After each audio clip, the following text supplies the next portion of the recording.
One. There it is. All right. Welcome, everybody. We have another fun episode for you all today. We're going to talk about emotions and how they can be our allies. I'm really looking forward to that because everybody knows I'm emotional. So this will be fun. Practicing polyamory, real-life perspectives from the imperfect people of polyamory. The mission of the Practicing Polyamory podcast is to provide a platform for all of the real-life, flawed humans that practice polyamory so that we might all learn from one another and grow as a community. Enjoy the show.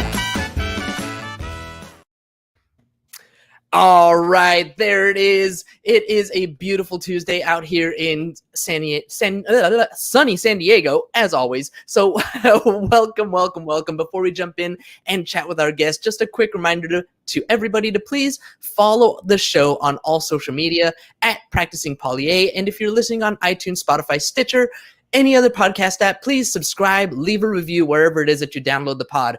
Also, if you would like to support the show, I would love to help you out with your insurance. Okay, I'm an insurance guy, so shoot me a DM on whatever social media that you're on. Especially ask me about your malpractice or errors and omissions insurance. Love to talk to you about that. And as always, just a quick reminder: if you're listening to this podcast, you are a welcome guest to be on the show. If you're actively polyamorous, polyam curious, or a professional serving the polyamorous community, I want to hear your story.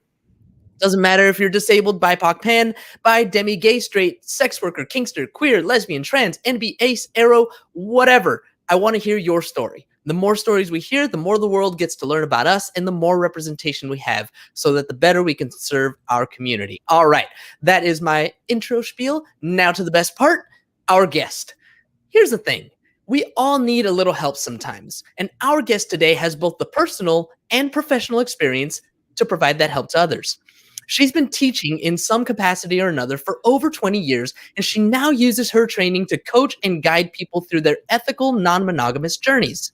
Among her favorite aspects of her coaching practice is the growth she experiences along with her clients, as she shares her poly experience and the tools she's learned along the way. She and her clients enter into an amazing positive feedback loop where everyone benefits from the continuous flow of growth and connection, possibility and renewal, joy and love. I'm excited to hear from our guest who loves to help people discover what is in true alignment for themselves. Joining us today out of Austin, Texas, welcome to the show, the poly coach, Laurie Ellington.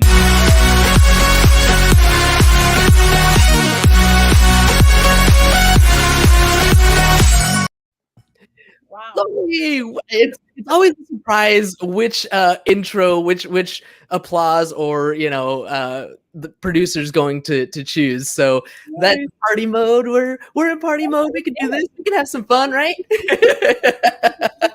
Laurie, thank you so much for joining me today. Welcome to the show. Thank you so much for having me. I'm really excited. And even just listening to the intro, I'm just super excited to be a part of this movement and this platform to help people learn more about polyamorous relationship and the poly lifestyle and ethical non-monogamy in general. And so I just feel really honored to be here. So thank you so much. Oh, thank you. And you have a personal connection to, of course, the polyamorous lifestyle. You have been practicing yourself for quite some time. Can you tell me a little bit about your journey? How you got started, and what inspired you? More importantly, what inspired you to want to help others in their journeys as well?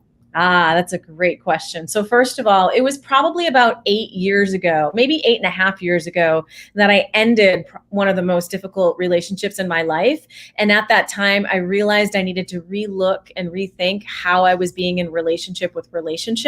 And so soon after that, sparks were flying with a friend of mine. We'd been friends for a really long time, and the connection started to develop. And he said, "Hey, look, we have to have a conversation and talk about this chemistry between us." And I was like, "Okay, sure, whatever, And so he was the one that introduced me to the term polyamorous. And he said, "Look, I'm poly." And then he started to talk about what polyamory was for him. And I was listening, and I was in a point in my life where I was ready to change my relationship. And I said, you know what, like this polyamory thing sounds like it might be something that, might be really interesting and fun and expansive to try. And so he and I went on an 8-year journey together as primary partners, and it was amazing. And early on, I realized that there was such a learning curve. He had experience of being open and practicing ethical non-monogamy, and I had experience with coaching and teaching and helping people communicate. So it was pretty much like the merging, the weaving of my experience and training as a coach and a teacher with my experience as, practicing ethical non-monogamy that created poly-coach.com, which enabled me to create, to really dive into my desire to support other people in the process of their learning, and all the while I was learning. So I was learning about myself. I was helping other people learn about themselves. And so we really did create this positive feedback loop. And it was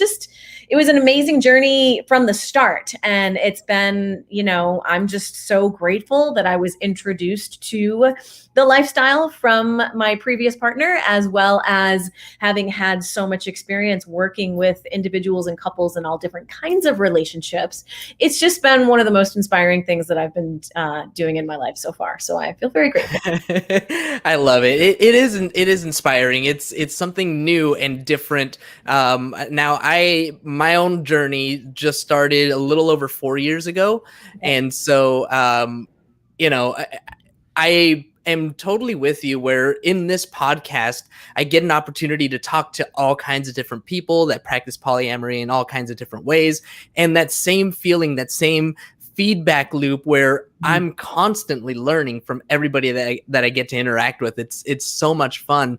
But you've been teaching even before that. You were teaching, were you working with couples and relationships even before that, or teaching something completely different? Completely different. I was working with children with developmental delays and disabilities. And before that, I was a bilingual pre-K teacher. And so I had about, 15 plus years in the education system, just through, working with a company and then also working in the school district. And I think what that was me working with children helped me understand my own inner child. Mm-hmm. And then I got to a point where I was ready to shift out of working for someone else and creating my own business. And so in some ways, I view it as I was ready to grow up and step into a new way of being, a new way of me showing up in the world. And so now I find that I'm working with individuals and couples, more adults now, but I'm really working with their inner children, the parts of them that are unsettled, the parts of them that are learning and growing and stretching, the parts of them that don't really understand emotions and the impacts of, how they can just really, keep us stuck. And so I lean into that edge with people and try to help them understand that, hey, a feeling is normal. It's natural. All humans have them. So let's just look a little deeper. And oftentimes there's a wounded part that's wounded from childhood. And I work with those parts. That is fantastic. When I think about don't ever let somebody tell you can't do something. That's factually correct. Yes. When I think about my own journey, it's been about 4 years now, and prior to that, I'm 37 now, so I had 33 years of monogamous training or monogamous thinking or whatever. And so when I think about it, it's like I'm 4 years old in my poly journey, right? So I'm a baby, right? So this whole idea of connecting with my inner child really resonates. And one of the things that we were talking about, the title of the show is Making Our Emotions Our Allies. Children are emotional creatures, right? Children are driven by their emotions, and so when we're early on in our journeys, and we're connecting with this inner child, we have all of these emotions. And one of the things that you talked about was making emotions our allies. That's what I want to dig into. Can you tell me, just kind of start with the overview of what that means, and we'll see how we dive into that. Oh, absolutely. So one thing that I've come to learn is that we like the pleasant emotions a lot better than the unpleasant emotions. And I don't want to say good or bad or better or worse, because emotions are emotions. They're all on a spectrum.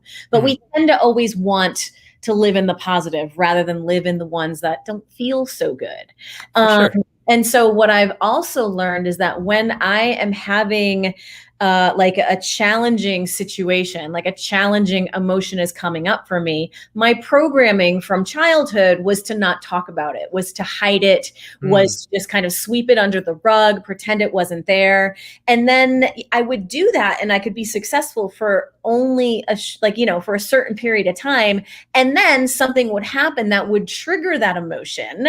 And then all the energy of that emotion would just splatter everywhere. Like you can imagine like a zit or something like that. It's just like it grows and grows. And then I was thinking a champagne bottle, but okay. I love that. Well, I mean, positive emotion, negative emotion, kind of shaking that champagne bottle and right. I love it. And I think a lot in metaphors, and I use a lot of images in my work because I think it can be really like a way to sort of get it. And so what I've also learned is like, okay, yeah, we spend so much time and energy trying to avoid what we might think is unpleasant out of fear of being seen or fear of being judged or fear of causing our partners to have, a reaction or whatever. And so what would happen if we developed the awareness and gave ourselves and our partners enough space to be like, wow, like, ooh, I'm feeling some energy in my body. And that energy, like, oh man, like it starts out with like a label like jealousy, or it starts out with something that I don't want to admit that I have because I'm supposed to be not a jealous person. Right. And all of a sudden you're having this inner turbulence. It's like, okay, well, we have options there. And lots of times we don't choose the option of leaning into this discomfort. We try to avoid the discomfort. And so one thing that I've learned to do in service to my own growth and development, and I share this with my clients, is like, what would it be like if when you start feeling the initial turbulence, if you just paused and took a deep breath and just got a little curious about what your experience was? It's like, whoa, I'm aware of what you just said. That's somewhere it doesn't feel right in my body, and I'm tensing, I'm sensing an emotional reaction. And before I go off on you, I just need a little bit of time to see what that is. And then if we can create the time to go down the rabbit hole, then oftentimes we will find a part or a story or a young version of ourselves that has a message for us. And that's where I think emotions can become our allies, because when we get curious enough to see what's really happening underneath the superficial, the surface level, then we can learn how we can best meet some of those needs that might have been unspoken and unseen and hidden for years. That is awesome. As you're talking, I'm listening, and one of the things that I struggle with, I'm sure there's other people that struggle with this as well, is when that emotion hits, whatever it is, when I take that moment to pause, sometimes I still don't know what the emotion is. It just feels bad. It just doesn't feel good. I had a relationship coach on here. I think it was Claire Blossom, that she was like, well, if you think about it, you think about where is that feeling? Like, where in your body is it? And giving that emotion a shape, like a physical form, and finding a way to release that. So that was one strategy that I learned. What other strategies do you have to help people identify what that emotion is and how to be self-aware? Because I think that's the key, is to find that self-awareness. Right. So I love the question. So first of all, I think oftentimes we find ourselves in repetitive patterns. So we might be in a repetitive pattern with a partner, and over time that pattern creates a dynamic. It's kind of like when you have a sneaker in the dryer and you press, go, it has this like ding, ding, ding, ding. And so when we can see that there are certain patterns that are running our life, and then we look at how those patterns play out, then with our awareness, we can choose to do something different. So that's just a little bit of context for what I'm going to talk about next, or maybe a visual. So one thing that I use a lot in my coaching practice is called internal family systems. It's a modality of therapy that helps people look at their personality through the lens of different parts. So using internal family systems, you can begin to see that every trigger is a part. It's a part of you that has a script, a belief system, and a behavior. And so when we can see and observe and maybe just stop and reflect for a little bit, certain patterns or certain dynamics that are in our personality or our behavior or in the dynamic of a relationship, then we can say, oh, wow, like, what's going on? Like if I looked at that through the lens of internal family systems, what parts could I identify? And if I started to identify some of those parts and got really curious about each one has a story for us. Each one has a way of coping. Each one has a belief system, but underneath that, each one has a need and a wound that's just ready to be healed. And so that's how I begin to go down my own rabbit hole through learning about internal family systems and then looking at how that can apply for me, how that can apply to me, and then also using that in my relationships. So that's a bit of how to answer that question. One of the main practices that I use is process writing. So if I'm in an emotional situation, I'll get my journal, which I have a YouTube video called Bitch Book. Like really, it is just it's not pretty. It's, it's just like probably was $1, but it's my process writing journal. So I will just write, vent, get mad, get cry, do whatever I need to do, yell at that person that I'm never going to speak, that I'm, just yell at that person that I'm having some feelings about.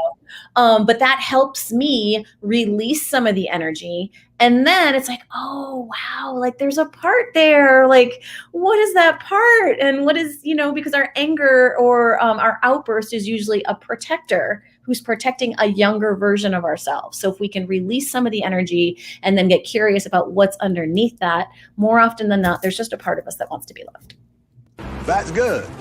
One less thing. One last thing. You talk about the internal family systems, right? Internal family systems. And as you're talking about it, I'm thinking of that Pixar movie, Inside Out, where you have all of the different emotions, right? Yeah. So that's like what I'm imagining. And so what I'm thinking as you're explaining this is to try and look at it from the lens of each of these different characters. How would my anger react to this? How would my joy react to this? How would my fear react to this? Each one of those has a different way of wanting to protect me, right? And that's essentially what our emotions are all designed to do, is to protect. And you say there's an inner child, there's something from our history, from our past, that is being triggered and is being protected through this. Is that right? Yeah. And so my experience is like, I have an inner family. Like I have an inner circus. So, we got like right now I'm in my coaching, part, and my coaching part is driving the bus and in my participating in this interview. But if one of my partners came in and dropped a bomb, then all of my toddler parts might just start screaming and running around. And so I would have to be like, whoa, I'm triggered right now. Not a good time to have a conversation, because my parts are on the bus and they're fighting to get into the driver's seat. And I'm in this internal conflict, not really sure what to do. So all I really can do is take a deep breath and pause, and then see how I can regulate my system so that I can then have a conversation with my partner or, the person that came in to drop that bomb. Now, sometimes that's not easy. I mean, sometimes those parts are fighting to get into the driver's seat for a long time. I mean, I experienced this myself where, if I get a bomb dropped on me, it could ruin my whole work day. Like I could not be able to function for like an entire day, and I'm just stressing so bad that I just say, screw this, and I go to sleep for a while. Wow, I can't do that. I can't sleep when I'm really emotionally charged. And I think there are some types of nervous systems that will be more up and can't sleep because it's just too much energy. And there are other people that can just sleep. And so when I was talking with a client earlier today, she's like, I just can't sleep. And she looks at her husband. She's like, how can you sleep? You're not supposed to be sleeping. I'm really stressed.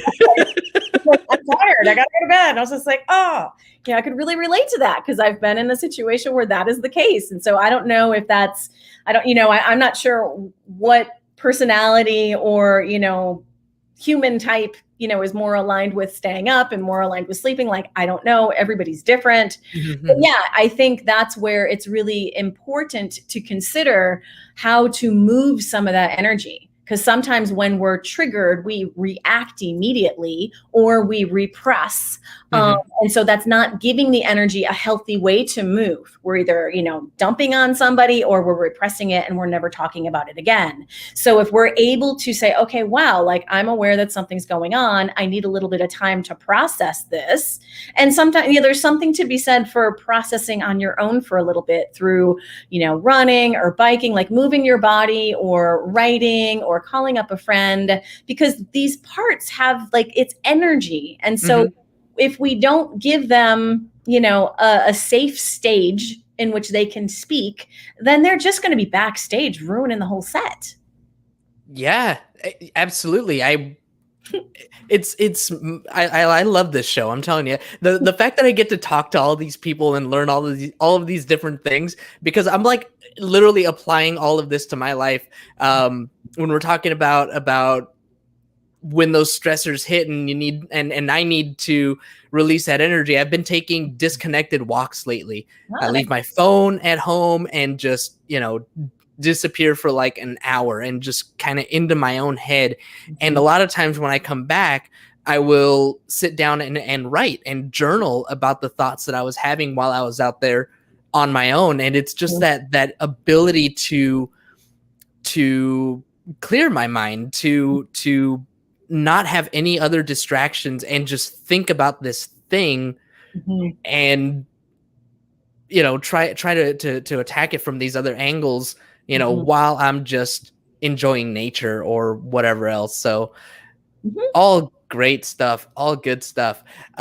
How about some stories? I love stories. I want to hear about any stories that you've had, some like major breakthroughs maybe that you've had with some clients recently, like some big lesson learned. I'll give you a moment to think about it. I'm just going to chatter on to give you a moment to think about it. Yeah, okay. Yeah. So just kind of anything that has been like this conversation that we're having right now. I love the ability to just kind of soak in your knowledge. And I wonder if there's one of these big feedback loop situations that just happened recently that was like a mind-blowing moment. One thing that I can say, when I talk to clients about internal family systems, light bulbs are going.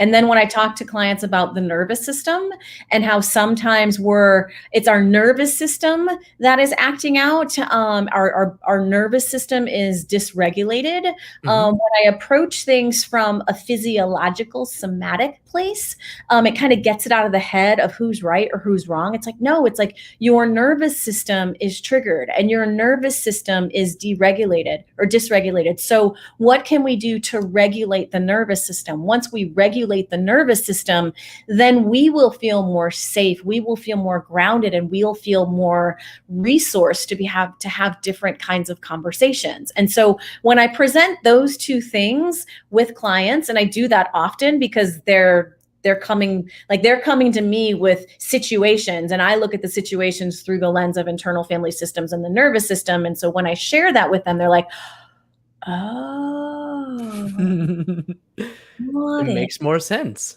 And I think too, because the relationship I had prior to my journey with open relationships and polyamory was a toxic one, I also can relate to those people who are traumatized from previous relationships, whether it's abusive or, PTSD or things like that. So, I listen really intently to someone when they're sharing their story, and then I take notes, and then I'll, go back and I'll validate, and I'll, validate and then say, yes, I can relate to that. And here was my story, or here's my situation, or here's what I learned. And so one thing that I've also, really appreciate about what I'm doing, and then in meeting with clients, is I see the importance of being seen, heard, and validated. And when we can do that with a third party, then we can begin to learn how to do that for ourselves. And then we can begin to learn how to do that with people that we're close to. So it's just really nice to be in sessions with people. It's funny because sometimes they're bringing to me the information, or they're bringing to me exactly what it is or something similar to what I'm dealing with. Mm-hmm. So then I'm able to help them. But if I don't record it for myself, then I don't really know. Like, it's kind of one of those things, easier said than done. Like, sometimes I'm helping people with the very thing that I need help on. And then I'm just like, oh my God, like, I need to write this down so I can remember it. I love that. I love that. It's so... In my own business, in my insurance practice, I'm always telling my agents, this is how you do it. This is how you do it. This is how you do it. And then I'm like, well, I got to do the same things. Right. So I totally get that. Totally get that. Now, somatics. This is a word that I literally learned yesterday. Oh. I need a little bit of a refresher. I heard it yesterday. So give me a refresher on somatics and how that intertwines with the nervous system. Okay. Wow. Great. So, okay. Wow. This is a big body of work. Okay. We have the sympathetic nervous system and we have the parasympathetic nervous system. And of course, I make it all this stuff wrong. But so if anybody's out there viewing and she's like, she's totally off, like, just, I'm doing the best that I can. But what I know is that we have the parasympathetic, the sympathetic nervous system is the activator. Okay. Mm-hmm. The parasympathetic nervous helps ground us and center us, helps regulate our system. Okay. And so we have, a body, and our body receives information all the time. Okay. And so one thing that I've learned is that our body will receive the information first. We'll have a sensation, and then that will activate our nervous system, which then in turn activates our emotions, which in turn activates our thoughts, which in turn activates our behavior. So there's this process. Huge chain reaction there. Exactly. And so when we can begin to slow things down through self-regulation practices or through other kinds of regulation, maybe co-regulation practices, meditation, walking, dancing, process writing, things like that, talking with someone, then we can begin to learn what it's like to move through that system. And there's a very powerful meditation practice called Vipassana, where you're going in for 10 days and you are sitting in silence for the majority of that time, and you're not interacting with any humans. It's just you and you, no eye contact. And so in that time, you get to experience, oh, wow, like the physicality of your human experience, and then the emotions and the thoughts. And so there is a spectrum of that. And so I say all of that because we need other humans that are regulated to help us regulate. Like, we are a social engagement species. So we need social engagement to thrive. When we isolate ourselves, we're often suffering. Like last year with COVID, like many people were suffering with depression, and it was just really, really stressful for people. Yeah.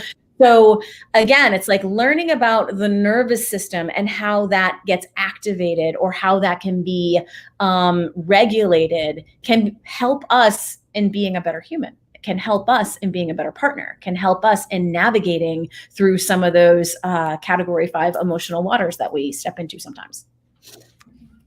Perfect. I love it.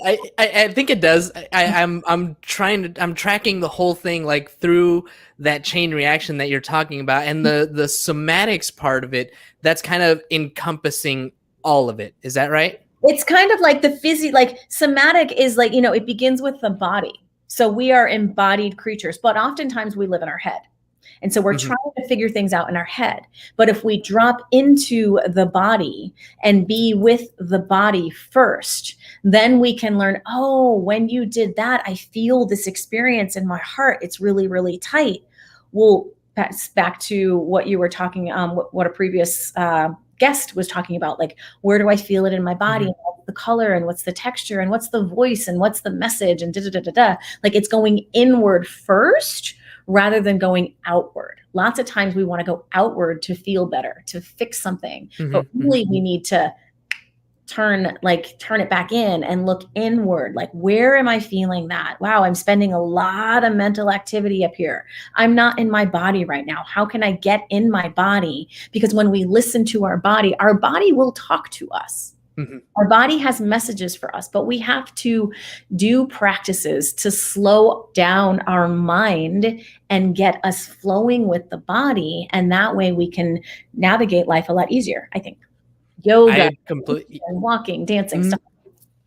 And eating right. It's funny because there is absolutely a huge relationship between body health, etc., and mental health and emotion. Get in my belly.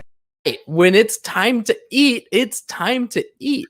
I can't tell you how many times I've been moody or upset or even just feeling sad, and I go and eat something and I feel better.